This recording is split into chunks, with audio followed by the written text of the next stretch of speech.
ഈ ചിന്തയാണ് യമപാശമെന്ന് മനസ്സിലാക്കണം. ഈ ഗുരുവായൂരിൽ വന്ന് നിങ്ങൾ പോകുമ്പോൾ മനസ്സിൽ ഉറപ്പിക്കേണ്ട ഒരു കാര്യം ഇതാണ്: പല പ്രശ്നങ്ങൾക്കും പരിഹാരം നിങ്ങൾക്ക് കണ്ടെത്താം. ഭഗവാൻ വേദവ്യാസ മഹർഷി 6-ാം സ്കന്ധത്തിലേക്ക് നമ്മളെ കൊണ്ടുപോകുമ്പോൾ ഇവിടെ അജാമിളോപാഖ്യാനം എന്നൊരു കഥ അവതരിപ്പിക്കുകയാണ്. കഥ നിങ്ങൾക്ക് എല്ലാവർക്കും അറിയുന്നതാണ്. പണ്ടൊരു ബ്രാഹ്മണൻ, അദ്ദേഹം കല്യാണമൊക്കെ കഴിഞ്ഞു, അദ്ദേഹത്തിന് കുട്ടികളൊക്കെ ഉണ്ട്. അതിനിടയ്ക്ക് ഒരു വാട്സാപ്പ് ബന്ധം കൂടി ഉണ്ടായി. ഇന്നിപ്പോൾ കാലം മാറുമ്പോൾ നമ്മൾ കഥയുടെ രൂപങ്ങളൊക്കെ മാറ്റണമല്ലോ. അപ്പം അന്ന് കാട്ടുന്നാണ് ബന്ധം ഉണ്ടായതെങ്കിൽ ഇന്നിപ്പോൾ വാട്സാപ്പിലൂടെയാണ് ബന്ധങ്ങൾ ഉണ്ടാവുന്നത്. അപ്പം അങ്ങനെ ഒരു ബന്ധം കൂടി ഉണ്ടായി. സ്വന്തം ഭാര്യയൊക്കെ വിട്ട് അദ്ദേഹം പുതിയ കമ്പനി തുടങ്ങി. അവളുടെ കൂടെ ഈ ജീവിതം, അതിൽ കുഞ്ഞുങ്ങളുണ്ടാവാൻ തുടങ്ങി. നല്ല കാലം അതിലുള്ള കുഞ്ഞുങ്ങൾക്കൊക്കെ ദൈവീകമായ പേരുകൾ കൊടുത്തു എന്നാണ്. ഇന്നത്തെ പോലെ ഗൂഗിൾ പേരുകളായിരുന്നില്ല. ഇന്നെല്ലാം ഗൂഗിളിൽ നോക്കിയിട്ടാണ് ഓരോരോ പേരുകൾ കണ്ടുപിടിക്കുക, അല്ലേ? അതുകൊണ്ട് അവസാനം കുട്ടിയുടെ പേരെന്താന്ന് ചോദിച്ചു കഴിഞ്ഞാൽ കുട്ടിക്ക് തന്നെ അറിയില്ല എൻ്റെ പേരെന്താന്ന്. ഇപ്പോഴത്തെ കുട്ടികളോട് പേര് ചോദിച്ചാൽ അത് അമ്മയുടെ മുഖത്തേക്ക് എന്താ പേരമ്മയെന്ന്. കാരണം ഇതിന് കടിച്ചാൽ പൊട്ടാത്ത പേരുകളൊക്കെ ഇട്ടിരിക്കണത്. അപ്പം എന്ന് പറഞ്ഞ പോലെ ഇവിടെ അദ്ദേഹം ദൈവീകമായ പേരുകളൊക്കെ കുട്ടികൾക്ക് ഇട്ടിട്ടുണ്ട്. രണ്ടാമത്തേലും ഉണ്ടായി 10 എണ്ണം എന്നാണ്. അന്ന് സ്ത്രീകൾക്ക് ദാരിദ്ര്യമില്ലാത്ത പ്രസവത്തിൽ മാത്രമേ ഉണ്ടായിരുന്നുള്ളൂ. അതിലവർ ധാരാളം സമ്പന്നരായിരുന്നു. ഇപ്പം എല്ലാ വർഷവും ഓരോരുത്തരും ഇറങ്ങി വരും. അങ്ങനെ 10ാമത്തെ കുട്ടിക്ക് പേരിട്ടു നാരായണൻ എന്ന് പേരിട്ടു. അപ്പം ഇടയ്ക്കിടയ്ക്ക് നാരായണ വിളിച്ച് ബ്രാഹ്മണൻ, രാജാവിൻ്റെ കഥയിലേക്ക് പോവുകയാണ്. ബ്രാഹ്മണൻ എന്തോ പൂർവ്വജന്മ സുഹൃതായിരിക്കാം, അദ്ദേഹത്തിന് നാരായണ സ്മൃതിയൊക്കെ ഇത്തിരി വരാൻ തുടങ്ങി. അങ്ങനെ ഒരു ദിവസം അദ്ദേഹത്തിനെ പിടിച്ചു കെട്ടാനായിട്ട് ഈ കാലൻ്റെ ആളുകൾ വരുന്നു, യമദൂതന്മാർ വരുന്നു. അങ്ങനെ യമദൂതന്മാർ വരിഞ്ഞ് പിരിഞ്ഞ് കൊണ്ടുപോകുമ്പോഴാണ് നാരായണ എന്നൊരു വിളി പേടിച്ചിട്ട് ഇയാൾ ഉറക്കലറിയതും. അങ്ങനെ എന്തിനു പറയണു, യമദൂതന്മാരെ തടുത്തുകൊണ്ട് വിഷ്ണുദൂതന്മാർ വരുന്നു. വിഷ്ണുദൂതന്മാരും യമദൂതന്മാരും തമ്മിലൊരു ചർച്ച, അങ്ങോട്ടും ഇങ്ങോട്ടൊരു തർക്കം. പറഞ്ഞു, നാരായണൻ എന്ന് ജപിച്ചിട്ടുണ്ടെങ്കിൽ സർവപാപൈ പ്രമുച്യതേ, പാപങ്ങളിൽ നിന്നും മുക്തരായിത്തീരുന്നൊക്കെ. അപ്പം ഇദ്ദേഹത്തിൻ്റെ ഈ പണി സ്വഭാവവും കാര്യങ്ങളൊക്കെ വെച്ചിട്ട് ഇവർ പറഞ്ഞു, തോന്നിവാസം മുഴുവൻ ചെയ്തിട്ട് എന്നിട്ട് നാരായണ വിളിച്ചു കഴിഞ്ഞാൽ പാപത്തിൽ നിന്ന് മുക്തരാവും എന്ന് പറഞ്ഞാൽ അങ്ങനെയൊന്നും വിട്ടുതരാൻ ഞങ്ങളാരും തയ്യാറില്ല. കാരണം അത്രയും തോന്നിവാസം ചെയ്തിട്ടുണ്ട്. അപ്പം പറഞ്ഞു, പിന്നെ യമരാജാവിനോട് ചോദിച്ചു നോക്കാൻ. അങ്ങനെ യമരാജാവിനോട് ചോദിച്ചപ്പോൾ യമരാജാവ് പറഞ്ഞു, നാരായണ എന്ന് വിളിച്ചാൽ പാപത്തിൽ നിന്നും മുക്തരായി, അതുകൊണ്ട് ഇദ്ദേഹത്തിന് വിട്ടുകൊടുക്കുന്നു. അങ്ങനെ അദ്ദേഹത്തിന് വിട്ടു എന്നാണ് കഥ. ഇദ്ദേഹം അതിനുശേഷം അവിടെ നിന്നും ഹരിദ്വാറിലേക്ക് പോയി. നിങ്ങൾ 6-ാമത്തെ സ്കന്ധത്തിൽ 2-ാം അധ്യായത്തിൽ ഈ അജാമിളൻ്റെ ഈ ഒരു ഭാഗം നിങ്ങളൊക്കെ ഒന്ന് നോക്കി വെക്കണം. കാരണം അജാമിളൻ വൈകുണ്ഠത്തിൽ പോയി നോക്കിയാണ് കഥ പറയുക. പക്ഷെ ഭാഗവതത്തിൽ വ്യക്തമായി പറഞ്ഞിട്ടുണ്ട്, അജാമിളൻ അതിനുശേഷം ഇത് ജാതസ്സു നിർവേദ, ഈ 39ാമത്തെ ശ്ലോകം എടുത്ത് നോക്കിയാൽ കാണാം. ഇത് ജാതസ്സു നിർവേദ ക്ഷണസംഗേന സാധുഷു ഗംഗാദ്വാരമുപേയായ മുക്തസർവാനുബന്ധന. ഇദ്ദേഹം ഗംഗാദ്വാരം എന്ന് പറഞ്ഞാൽ ഹരിദ്വാറിലേക്ക് പോയി എന്നാണ്. അവിടെ തസ്മിൻ ദേവസദനെ ആസീനോ യോഗമാസ്ഥിത, അവിടെ ഇരുന്നു കൊണ്ട്, ഇനിയിപ്പം ഭാര്യയില്ല, മക്കളും ഇല്ല, ആരുമില്ല, അവിടെ ഇരുന്നു കൊണ്ട് യുയോജ മനസ്സിനെ യോജിപ്പിച്ചു, ഭഗവത് സ്മരണത്തിൽ ഉറപ്പിച്ചുകൊണ്ട് അങ്ങനെ അവസാനം ബ്രഹ്മണി അനുഭവാത്മനി, ബ്രഹ്മത്തെ അനുഭവിച്ചു എന്നാണ്. പിന്നീട് അദ്ദേഹം സ്വന്തം ശരീരത്തെ ഹിത്വാ കളേബരം തീർത്തേ ഗംഗായം ദർശനാഥനു സദ്യസ്വരൂപം ജഗൃഹേ ഭഗവത് പാർശ്വവർത്തിനം. നരകയാതന അനുഭവിക്കേണ്ട ഈ അജാമിളൻ തൻ്റെ ശരീരത്തെ ഗംഗയിൽ ഉപേക്ഷിച്ചുകൊണ്ട് അങ്ങനെ അദ്ദേഹത്തിൻ്റെ ജീവിതം പൂർണ്ണമായി എന്നാണ് കഥ. എന്താണ് ഈ അജാമിളൻ്റെ കഥ നമ്മളെ പഠിപ്പിക്കുന്നത്? ഒരു കാര്യം ഹിന്ദുമതം പഠിപ്പിക്കുന്നത്, മനുഷ്യ മനസ്സിലൊക്കെ ശ്രദ്ധിക്കണം, മനുഷ്യ മനസ്സിലൊക്കെ പല വിധത്തിലുള്ള ദുർബലതകൾ, വിഷമങ്ങൾ, വേദനകൾ, പ്രയാസങ്ങൾ, കഷ്ടങ്ങളൊക്കെ ഉണ്ട്. ഇതാണ് പലരും അയവിറക്കി ജീവിക്കുന്നത്. പലരുടെയും മനസ്സ് വീണ്ടും വീണ്ടും വീണ്ടും വീണ്ടും ഒന്നുകിൽ കഴിഞ്ഞുപോയ കാര്യങ്ങളെ അയവിറക്കും, അല്ലെങ്കിൽ ആരോഗ്യ പ്രശ്നങ്ങളെ അയവിറക്കും, അല്ലെങ്കിൽ സാമ്പത്തിക പരാധീനതകളെ അയവിറക്കും. എന്തെങ്കിലും അയവിറക്കിക്കൊണ്ട് നിങ്ങൾ നോക്കൂ, ചെറുപ്പക്കാരിൽ പോലും കാണാം, ജോലി ശരിയാവുന്നില്ല, വിചാരിച്ച ജോലി കിട്ടുന്നില്ല, ശമ്പളം കിട്ടുന്നില്ല, അങ്ങനെ ഓരോരോ വിഷമങ്ങൾ അതൊക്കെ അയവിറക്കി ആവർത്തിച്ച് അതിൽ തന്നെ ചിന്തിച്ചുകൊണ്ട് ജീവിക്കുന്നവരുണ്ടോ ഇല്ലയോ? ഉണ്ടോ ഇല്ലയോ? ഈ ചിന്തയാണ് യമപാശം എന്ന് മനസ്സിലാക്കണം. ഏതാണ് യമപാശം? ചിന്തയാകുന്നു യമപാശം. ശ്രീരാമസ്വാമി സീതാദേവിയെ കൊണ്ടുവരാൻ വേണ്ടിയിട്ട്, സീതാദേവി ലങ്കയിലുണ്ട് എന്നൊക്കെ മനസ്സിലാക്കി. അങ്ങനെ വാനര പടയെല്ലാം രാമേശ്വരം കടൽ തീരത്തെത്തി. അങ്ങനെ പരന്നു കിടക്കുന്ന സാഗരം, ആഴമുള്ള സാഗരം. ആ സാഗരത്തെ നോക്കിക്കൊണ്ട് ശ്രീരാമസ്വാമി ലക്ഷ്മണനോട് ചോദിക്കണം, ലക്ഷ്മണ, ഈ കടൽ കടന്ന് സീതയെ കൊണ്ടുവരല് നടക്കുന്ന കാര്യമാണോ? ഇത് വല്ലതും നടക്കുമോ? ഹനുമാൻ സ്വാമി ചാടിയതുപോലെ നമുക്ക് വാലുമില്ല, ചാടാൻ പറ്റുമോ? നമുക്ക് ഒരു തോണി എടുത്തിട്ട് അക്കരയ്ക്ക് പോയാൽ തോണിയിൽ എത്തിക്കാൻ പറ്റുമോ? എനിക്കൊരു എത്തും പിടിയില്ല ലക്ഷ്മണ, ഈ കാര്യത്തെ എങ്ങനെ സാധിപ്പിച്ചെടുക്കാം? കാരണം ഈ അറ്റത്ത് നോക്കിയാൽ അറ്റം കാണാത്ത പരപ്പിലാണ് ആര് കിടക്കുന്നത്? ഏത് കിടക്കുന്നത്? പല പുഴയൊക്കെ ആണെങ്കിൽ എന്തെങ്കിലും ചിന്തിക്കാം. ഇത് കടലാണ്. കടൽ കടന്ന് സീതയെ കൊണ്ടുവരൽ എളുപ്പമാണോ? അവതാര പുരുഷനായ രാമൻ പോലും ശങ്കിച്ചു എന്നാണ്.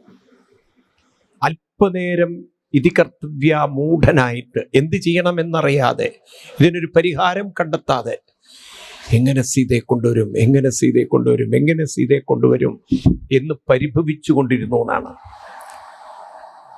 ശ്രീരാമസ്വാമി പരിഭവിക്കുന്ന സമയത്താണ് അദ്ദേഹത്തിന് ഒരു ഗംഭീരമായ ഒരു ഉപദേശം ഒരാൾ നൽകുന്നുണ്ട്. ആർക്കെങ്കിലും പറയാൻ പറ്റുമോ? ആ ഒരു സമയത്ത് ശ്രീരാമസ്വാമിയെ ഉപദേശിച്ചത് ആരാണെന്ന് അറിയുന്നവരാരെങ്കിലും ഉണ്ടോ ഇവിടെ?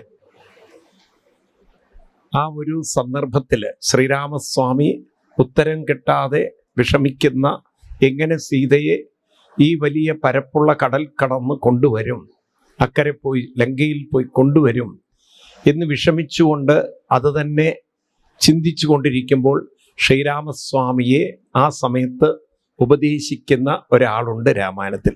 ആർക്കെങ്കിലും പറയാൻ പറ്റുമോ? എല്ലാ കർക്കിടകത്തിലും വായിക്കാറുണ്ടല്ലോ അല്ലേ?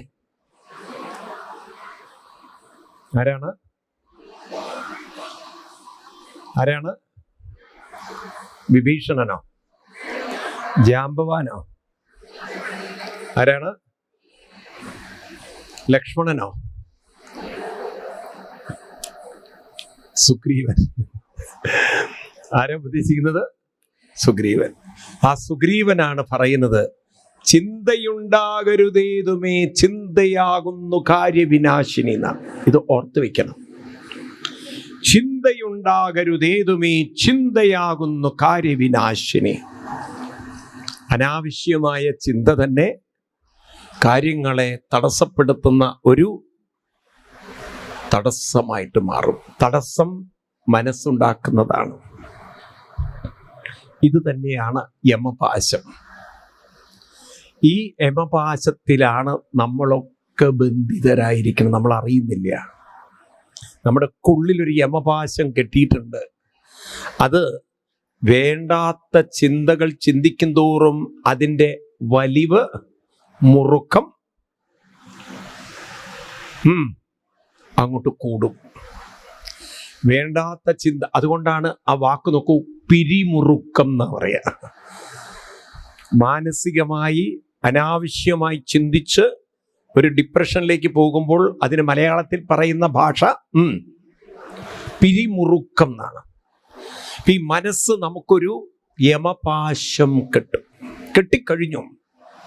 എല്ലാവരുടെ ഉള്ളിലും അതുണ്ട്. ഇതിന് വലിഞ്ഞു മുറുകാതിരിക്കാൻ നമ്മൾ ഒന്ന് ശ്രമിക്കണം. അങ്ങനെ വലിഞ്ഞു മുറുകുന്ന സമയത്ത് അത് തിരിച്ചറിഞ്ഞ അജാമിളൻ ഉറക്കെ അലറിക്കൊണ്ട് പറയണു, നാരായണ എന്ന് പറഞ്ഞാൽ ഇപ്പം നമ്മുടെയൊക്കെ പിരിമുറുക്കം തീരുമോ? ഇവിടെയാണ് സയൻസ്.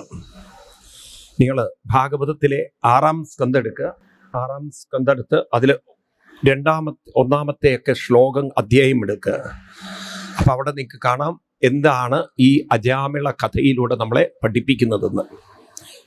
ഇതൊക്കെ പഠിക്കേണ്ടതുണ്ട് നമ്മൾ.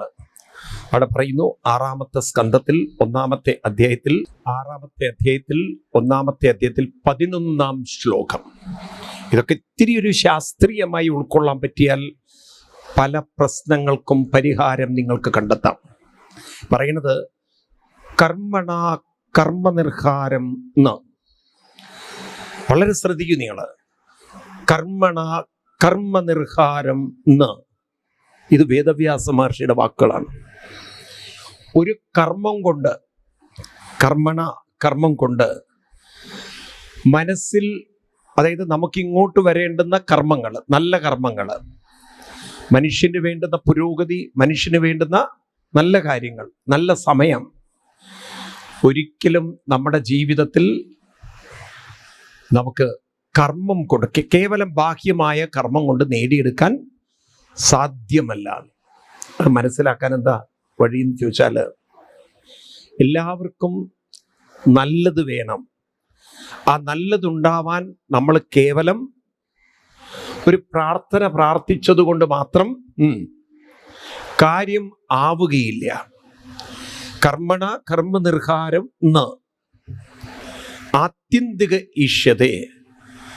അപ്പൊ കർമ്മം കൊണ്ട് കർമ്മനിർഹാരം ഉണ്ടാവില്ല എന്ന് പറഞ്ഞാൽ, ഒരു ബാഹ്യമായ കർമ്മം കൊണ്ട്, പ്രാർത്ഥന കൊണ്ട്, പ്രവൃത്തി കൊണ്ട് ഒരു ജീവിതത്തിലെ തടസ്സത്തെ നിങ്ങൾക്ക് പൂർണ്ണമായി മാറ്റിയെടുക്കാൻ പറയൂ സാധ്യമല്ല. അതുകൊണ്ടാണ് ക്ഷേത്രങ്ങളിലൊക്കെ നിങ്ങൾ എത്ര ദർശനം നടത്തിയാലും നിങ്ങളുടെ ഉള്ളിലുള്ള ചിന്തകൾ മാറാത്തൊടുത്തോളം കാലം ജീവിതത്തിൻ്റെ പുരോഗതി നിങ്ങൾക്കൊരിക്കലും കാണാൻ സാധ്യമല്ല. കാരണം നിങ്ങൾ സയൻസ് ഉൾക്കൊള്ളുന്നില്ല. ഈ ജീവിത അനുഭവങ്ങളെ നിങ്ങളിലേക്ക് വലിച്ചെടുക്കുന്നത് നിങ്ങളുടെ ഉള്ളിലുള്ള ചിന്തകളാണ്. മൈൻഡ് അട്രാക്ട് ചെയ്യണം.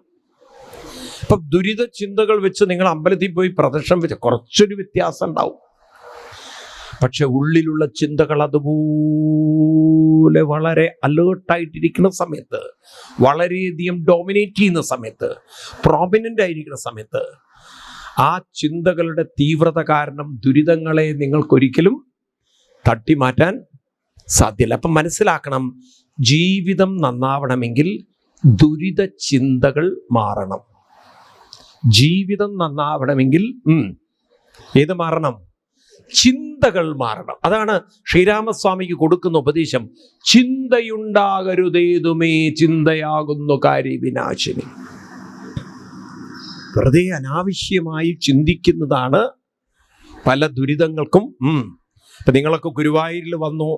ഈ ഗുരുവായൂരിൽ വന്ന് നിങ്ങൾ പോകുമ്പോൾ മനസ്സിൽ ഉറപ്പിക്കേണ്ട ഒരു കാര്യം ഇതാണ്: കേവലം ഞാൻ തൊഴുതു പോയതുകൊണ്ട് തൽക്കാലമൊക്കെ ഒരു ആശ്വാസവും സമാധാനവും കിട്ടുമെന്നല്ലാതെ എൻ്റെ ഉള്ളിലുള്ള ചിന്തകളെ ഞാൻ മാറ്റിയെടുക്കാത്തിടത്തോളം കാലം ദുരിതങ്ങളുടെ തീവ്രതയ്ക്ക് യാതൊരു മാറ്റവും ഉണ്ടാവില്ല.